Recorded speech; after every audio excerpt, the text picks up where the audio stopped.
Welcome to this self-compassion meditation. We will begin with deep relaxation. I want you to put yourself in a comfortable position and take some deep breaths. Breathing in through the nose and out through the mouth. Breathing in, breathing out. Breathing in and breathing out. And with each breath that you take and with each word that is uttered, perhaps you can feel your body relaxing more and more.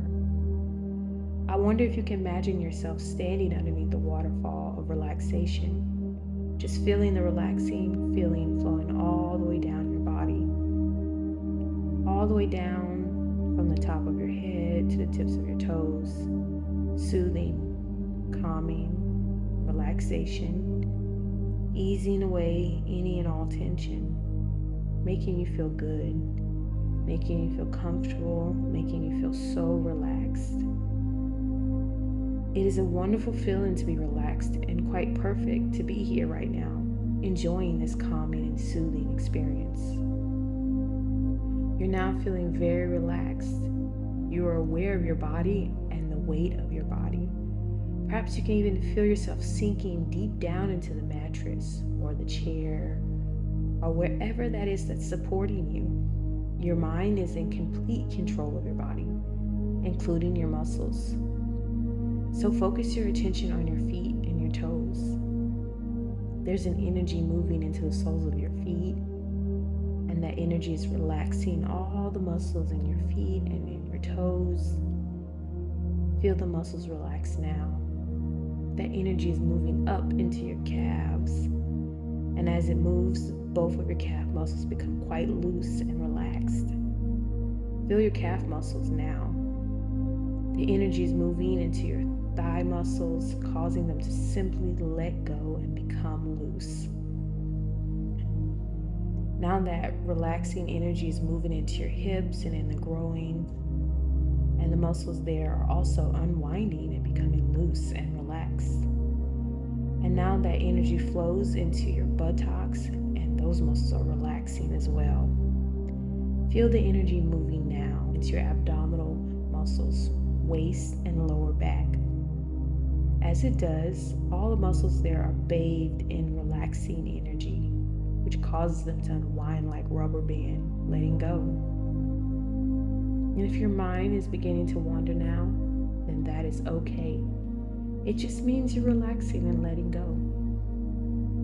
Your unconscious mind is listening very carefully to every word I say, and with each word that I utter and with each breath that I take, you can feel yourself relaxing more and more. Now that the energy is flowing up into your chest and upper back, causing the muscles there to relax and just hang loose, the energy is moving into your shoulders now. And as the muscles relax, you can feel your shoulders sinking down very deep. And now the energy moves into your arms, hands, fingers, relaxing all those muscles. You might even feel some tingling in your fingertips as the energy reaches them. That relaxing energy is now moving into your neck. And if you're holding any tension there, it simply dissipates, allowing the neck muscles to become loose and free.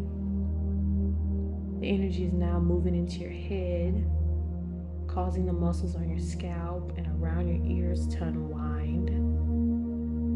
Now the energy is flowing around your face, and as it moves, all the teeny muscles around your eyes, your nose, and mouth are letting go.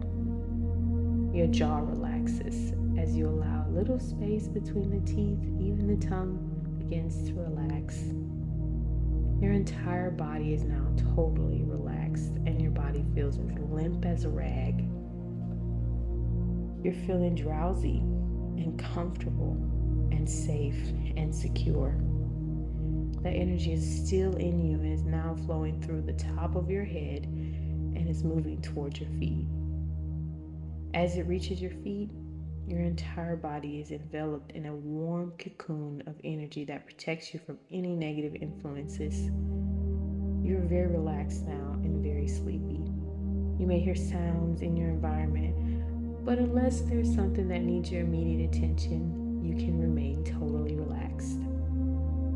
In fact, the sounds you hear, including my voice, only serve for you to go deeper asleep. You have the ability to come out of this trance whenever you wish, and you're fully safe and secure. So you can fully relax, let go, and be at ease. You're drifting deeper into your safe place with every breath. You exhale deeper.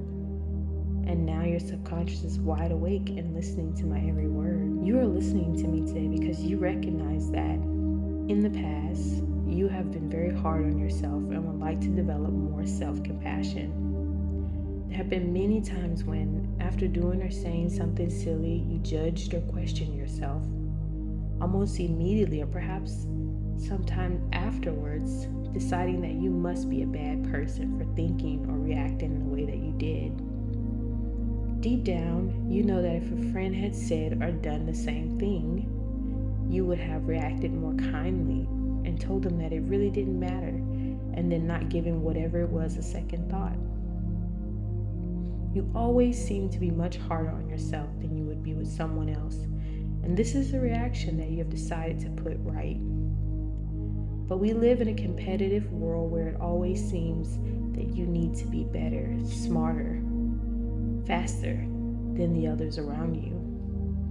It can be easy to fall into the trap of unconsciously believing that if you criticize and push yourself hard enough, it will be a good thing and help you improve or stay on track with important tasks.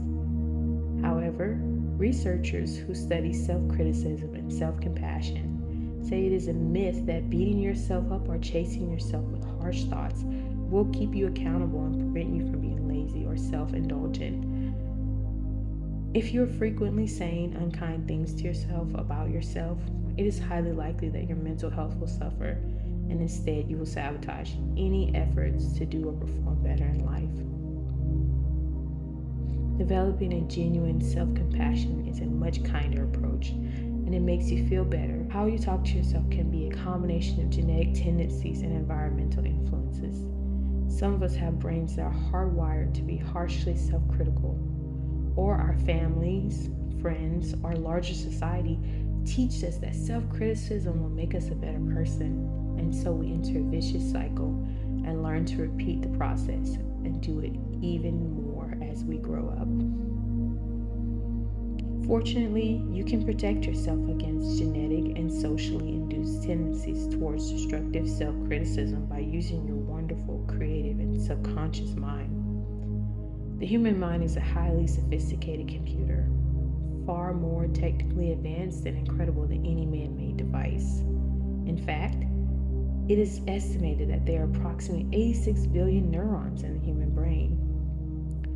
The latest estimate for the number of stars in the Milky Way is somewhere between 200 and 400 billion, so that may give you a comparison of how vast it potentially is.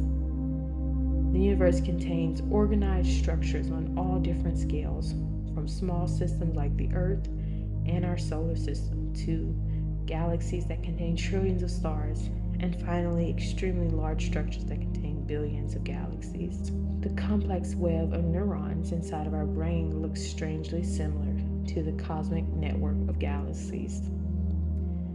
Despite the overwhelming size difference, the human brain shows similar levels of complexity and self-organization. Our brain cells and the connection between them are constantly changing, which enables us to learn and remember, acquire new skills, and recover from brain injury. Like any computer, however, it is nothing without its operating system and the software to make it run. Hypnosis can be thought of as a software program where the code can be rewritten to help it run smoother and perform the tasks you require. Now, somewhere along your earlier timeline, your old program prioritized being tough on yourself in situations where others would be more compassionate. This program may have been installed at a time in your life where you were vulnerable, or it could have happened as a result of negative conditioning, self talk, or any number of reasons. It is not important what happened in the past to create that program. What is important is now and your realization that there are much better ways for you to react.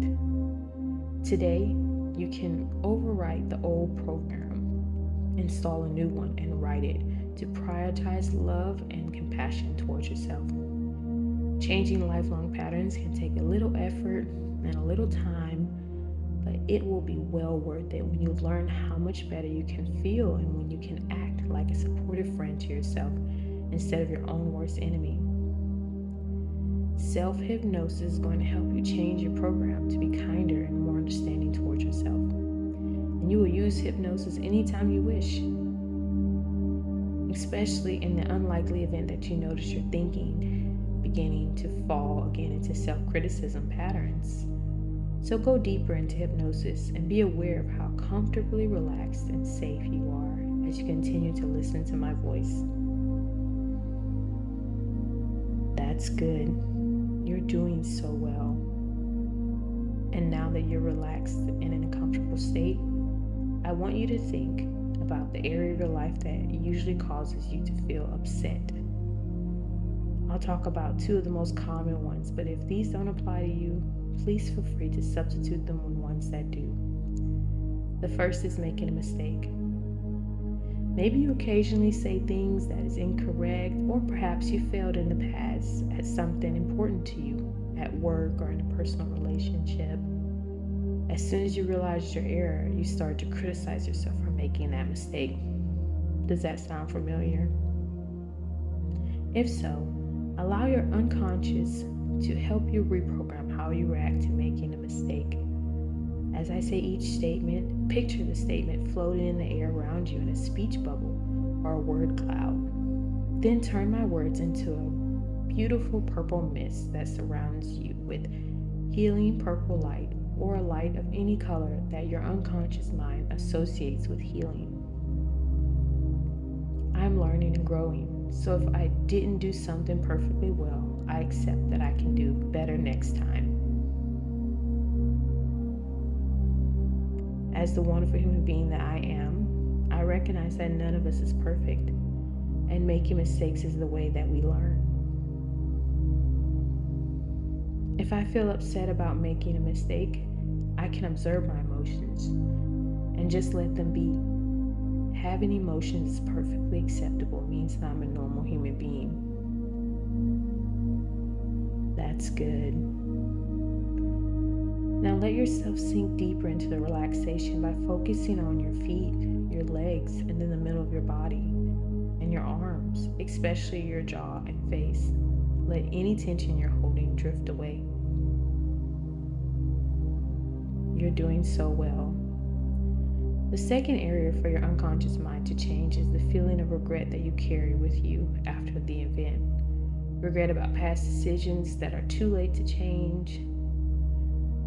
Let's practice self-compassion about these decisions.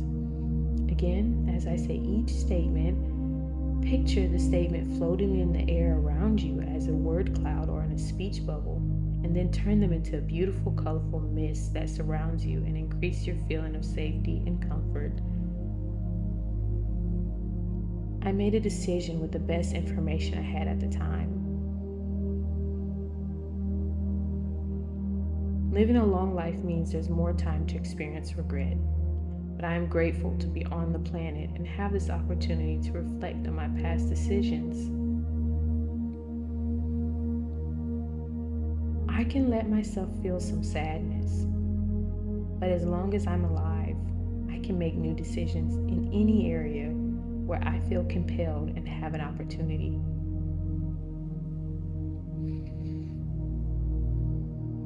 Many therapists teach that when you increase compassion towards other people, your amount of compassion increases overall and spills over into helping you to feel compassion towards yourself as well. When someone does something that annoys you, try to imagine what new information would help for you to feel compassionate towards them. For example, Suppose a woman cuts you off in traffic and you feel immediate anger and annoyance. If you learned that her child had a life-threatening allergy and had gone into shock and she was speeding to the hospital, would you be able to feel compassion then? Practice giving other people the benefit of doubt to see if this helps you to feel better towards them and then eventually towards yourself. Practicing self-compassion increases life satisfaction, happiness, and hope. An easy way to feel compassion towards yourself and others is to use a technique known as concentrated breathing. To do this, you will begin to pay closer attention to your breathing. As you breathe in, imagine you're breathing in compassion for yourself. Breathing in, taking in warmth and kindness, reassuring yourself that you are doing the best you can, moment by moment. When you breathe out, send compassion to someone else who needs it. Reassure yourself that they are also doing the best they can, moment by moment. You're doing so well. Breathe in warmth and kindness towards yourself. And breathe out, sending warmth and kindness to the other person. Breathe in, taking in more warmth and kindness. Breathe out, sending more warmth and kindness to the other person. Continue this breathing technique, breathing in and out as long as you wish. And with each breath in, taking in more warmth and kindness. And with each breath out, sending more warmth and kindness to the other person. Practice this exercise regularly to remind yourself of your new program of self-compassion for life. You might find this exercise a little difficult in the beginning. If so, remind yourself that empathy for yourself and others is like a muscle that needs to be exercised in order to get stronger over time. Each time you see the color that you associate with healing, your unconscious mind will work to change your program towards self-compassion. You're now becoming more of a compassionate person, compassionate towards yourself and others, and growing stronger and stronger with each and every passing day. You are kind to yourself and you are kind to others. You love yourself and you love other people.